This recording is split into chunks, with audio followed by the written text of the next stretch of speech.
Estás escuchando un devocional del reto Mujer Verdadera 365, Nuevo Testamento y Salmos. Día 127. Hechos capítulo 2. Escrito por Laura González de Chávez y Yamel de Jaramillo, leído por Débora Cázares de Rivera. El capítulo 2 de Hechos ocurre pocos días después de la ascensión de Jesús durante la fiesta judía de Pentecostés, una de las grandes celebraciones anuales en Jerusalén. En esta festividad, judíos provenientes de diversas regiones del mundo se reunían en la ciudad, lo que explica la presencia de personas de distintas lenguas y culturas. Este no fue un momento casual. Dios, en su soberanía, escogió un tiempo y un lugar específicos para derramar su espíritu y anunciar públicamente que la obra redentora de Cristo había sido consumada y que un nuevo pueblo estaba naciendo. La llegada del Espíritu Santo. En el día de Pentecostés, el Espíritu de Dios fue derramado de manera visible y poderosa sobre los discípulos. Aquellos hombres que antes habían esperado con temor e incertidumbre, fueron llenos del Espíritu Santo y comenzaron a proclamar las maravillas de Dios en lenguas que ellos mismos no conocían.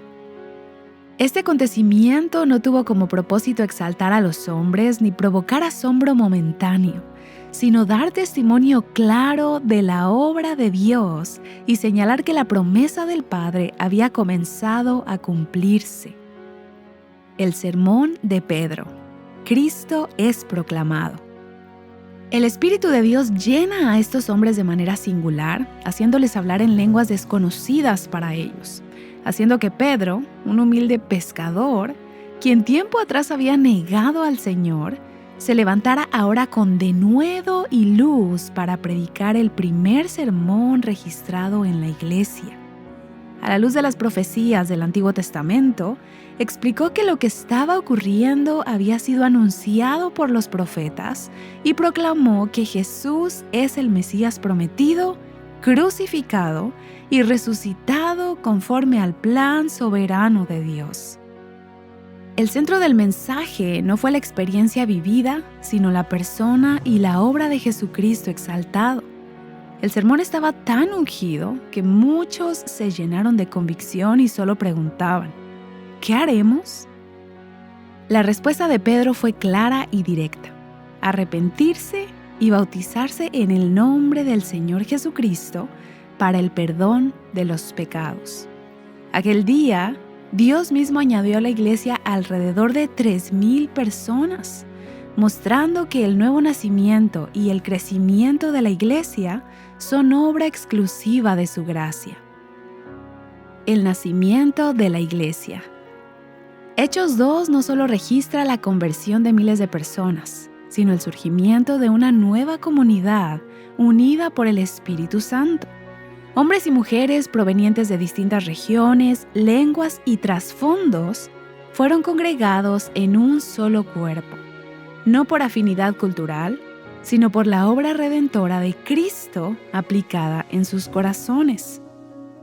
La iglesia nació como una comunidad perseverante, dedicada a la enseñanza de los apóstoles, a la comunión, a la oración y al partimiento del pan.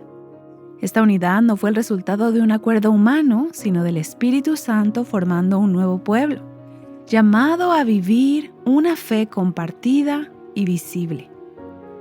Desde sus inicios, la iglesia fue llamada a reflejar al mundo que Cristo no solo salva individualmente, sino que reúne a su pueblo para vivir en amor, servicio y fidelidad mutua. La unidad de la iglesia es desde el primer día un testimonio vivo del poder del Evangelio. Características de la iglesia primitiva. Hay ciertas características de la iglesia primitiva que vemos en la lectura de hoy que son dignas de considerar e imitar. Todos los que habían creído, hombres y mujeres, estaban siempre juntos. Tenían unidad, tenían todo en común. Con alegría y sencillez de corazón permanecían unánimes, con una misma mente y un mismo corazón. Se dedicaban continuamente a las enseñanzas de los apóstoles. Estaban entregados a la oración continuamente. Impulsados por el Espíritu Santo y como resultado de su compromiso con Dios, compartían sus bienes unos con otros. Nadie tenía necesidad. Tenían comunión continua unos con otros, compartían la paz y alababan a Dios juntos. Lo que aprendemos hoy es que el nacimiento de la iglesia no fue un evento impulsado por la emoción del momento, sino la obra soberana de Dios, formando un pueblo nuevo para sí. El Espíritu Santo fue derramado para exaltar a Cristo, traer convicción de pecado y unir a creyentes diversos en una sola fe y una sola esperanza. Desde sus inicios, la iglesia fue llamada a vivir una fe compartida, perseverante y visible. La unidad que el Espíritu produce no elimina las diferencias, pero sí las somete al señorío de Cristo.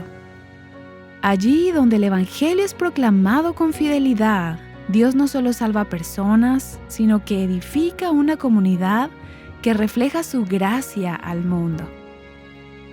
Para meditar.